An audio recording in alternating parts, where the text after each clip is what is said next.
Hello and welcome to Wrestling Take. My name is Ashton and today I will be talking about my predictions for WrestleMania 40. I'm currently on tour at the moment, so I haven't got the best setup, but let's just ignore that for now. WrestleMania 40 is in 2 days. I'm very excited for it. I'm always excited for WrestleMania, but this WrestleMania really feels like it could be, one of the best because all the matches have something great in them, and we've gone through years of just having an amazing main event or a build towards a main event and everything else just kind of being there to fill the card. You'd always have 2 main event matches, and then everything else is just there to fill it.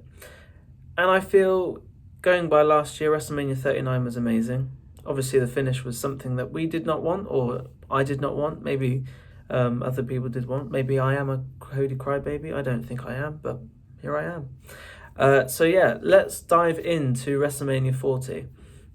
So I'm just going to go in the order of the list that I'm looking at right now.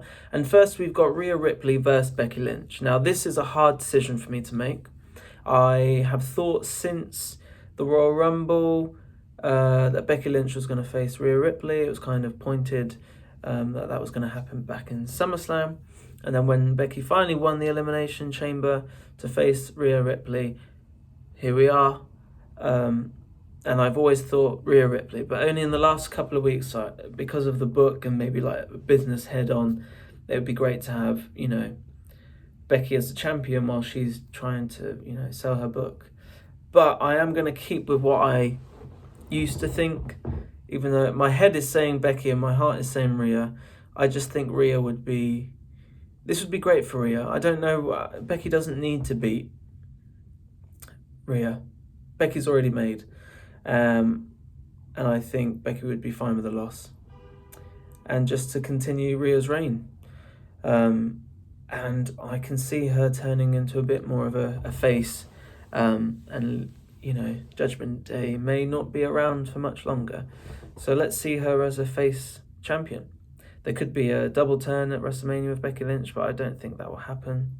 Some people have said that. So yeah, let's see. My prediction is Rhea Ripley. Next, Gunther versus Sami Zayn. This is another hard one. I'd put my money down on Gunther on every single match. But we've got the show in Berlin. Do we want to see Gunther going in as the Intercontinental Champion, or do we want to see Gunther walking in to Berlin up against the World Heavyweight Champion? I think I would prefer the latter, so I am going to go for Sami Zayn. So Sami Zayn is my pick. We also have the 6-pack tag team ladder match for the undisputed WWE Tag Team Championships. Now, there's been a lot of rumours that this match would have the belts split with the Raw belt and the SmackDown belts, and one team will pull the other one down and the other team will pull the other belts down. If that is the case, I think two faces will do that, and I think on the Raw side it will be The Miz and R-Truth, and on the SmackDown side I think it could be New Catch Republic. New Day don't need it. So, imagine if it's A-Town Down Under. Ooh, I don't see it. I think faces are going to win this one. So let's say Awesome Truth and the New Catch Republic. Next we have Jey Uso versus Jimmy Uso. This match I'm not looking forward to, really. The build has been a bit rubbish, if I'm going to be honest. This is clearly a match given to the Usos because it's what they want at WrestleMania. It's what they wanted, and it's great. If you want to have a dream match with your brother and put it on at WrestleMania, of course, amazing, great. But I'm not bothered by it. So saying that, I think Jey Uso is going to win because he's got so much momentum behind him. Although Jimmy does kind of need a win because his character isn't at the same level as Jey. But I'm going to go for Jey Uso. Next, we have Bianca Belair, Jade Cargill, and Naomi versus Damage Control. This match is clearly a match for the debut of Jade Cargill. I know she debuted at the Royal Rumble, but this is a match, like a normal match stipulation. And I see the baby faces winning. This is literally a showcase for Jade Cargill. And it also keeps Bianca's undefeated streak. So Bianca Belair, Jade Cargill, and Naomi is my prediction. Next, we have Latino World Order, consisting of Rey Mysterio and Dragon Lee, against Santos Escobar and Dirty Dominic Mysterio. I think the LWO have this one. This match feels like it could be on a SmackDown. That's all I have to say. Next, we have the main event for night 1, the Bloodline versus Cody Rhodes and Seth frickin' Rollins. I said frickin', by the way, YouTube. So I think the Bloodline are going to win this because obviously we've got the night 2 of the main event, and there will be Bloodline rules. If that stipulation's being made for the first match, if The Rock and Roman win, then we have Bloodline rules. On the second night, I think that will happen. So there we go. And they also teased it on Raw. They've showed you what we're going to see at WrestleMania. So yeah. So I go for Roman and The Rock on night 1. And who gets pinned? I don't know. I think maybe Cody.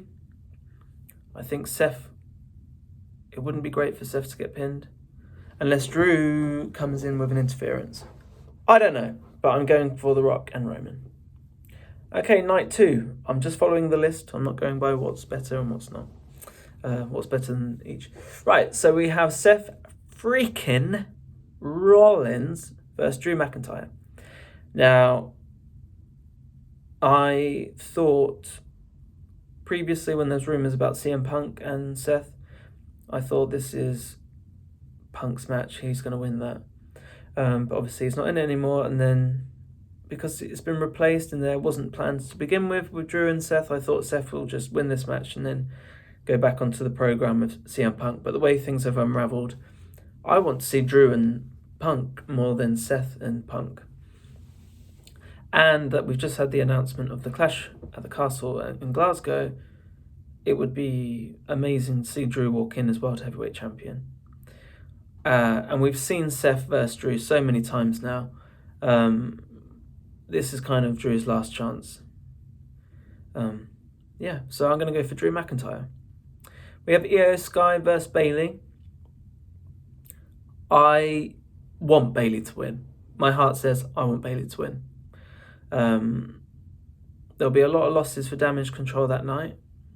But going by my prediction of Rhea Ripley retaining, I want to see Bayley win. Next, we have LA Knight. We have LA Knight versus AJ Styles. I think this is an LA Knight win. Beat a former world champion, beat someone who's regarded as one of the best wrestlers in the world.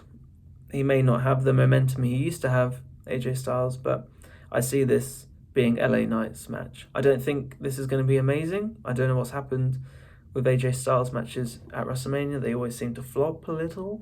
And also, I personally like LA Knight, but I'm not a big fan of his matches. So there's my opinion on that. LA Knight to win. Next, we have Logan Paul versus Randy Orton versus Kevin Owens. Now, if this was just a straight-up singles match between Logan and Orton, I would say Randy would win. But because Kevin Owens is a part of it, obviously at the moment there's been a build of Randy Orton and Kevin Owens being friendly and getting along. That's not going to last at WrestleMania. So I do see Logan retaining and pinning Kevin. I see him, cheating a victory, maybe with the brass knuckles or just a fluke pin. So Logan Paul to win, and then Logan Paul go to SummerSlam, where it is going to his hometown as United States champion. Maybe I shouldn't be looking so far ahead and just think about the night, but I do. Logan to win. Randy doesn't need the US title, and neither does Kevin Owens.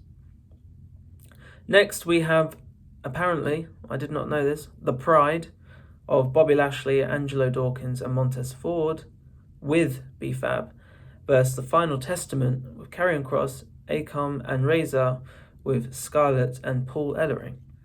I do not care about this match. I don't care whatsoever. So I don't like to see Bobby Lashley in this situation. I don't feel like he's being utilised very well, and considering he wasn't at WrestleMania last year as part of the Andre Giant Battle Royal, I just feel his potential is not being used. He should be at the top with all the other main eventers. And Karrion Kross is just not working, but you'd think Karrion Kross needs a win. Or what's the point? So,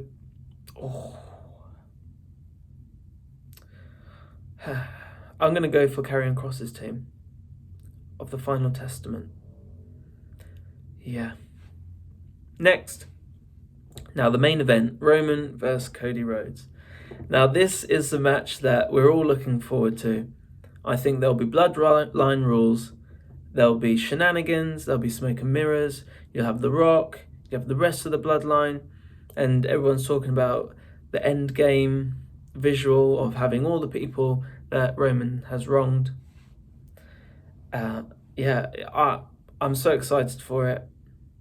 I watched the Roman Reigns documentary a couple of nights ago, and the longer I was watching it, I was thinking, what if Roman does win again? Like, there's no reason why he wouldn't. Like, business-wise, keep it on him. No. You can't bet against Roman Reigns, as we all have known in the last nearly 4 years. But Cody can't lose. If Cody loses, then what? So, I am predicting that Cody Rhodes is going to finally finish the story and win the undisputed WWE Universal Championship. And I can't wait to watch. Anyway, thanks so much for watching. Please like and subscribe if you've liked what I've spoke about today. And I hope you all enjoy WrestleMania. And hopefully I'll get back next week and do a little review of it. Thanks, guys.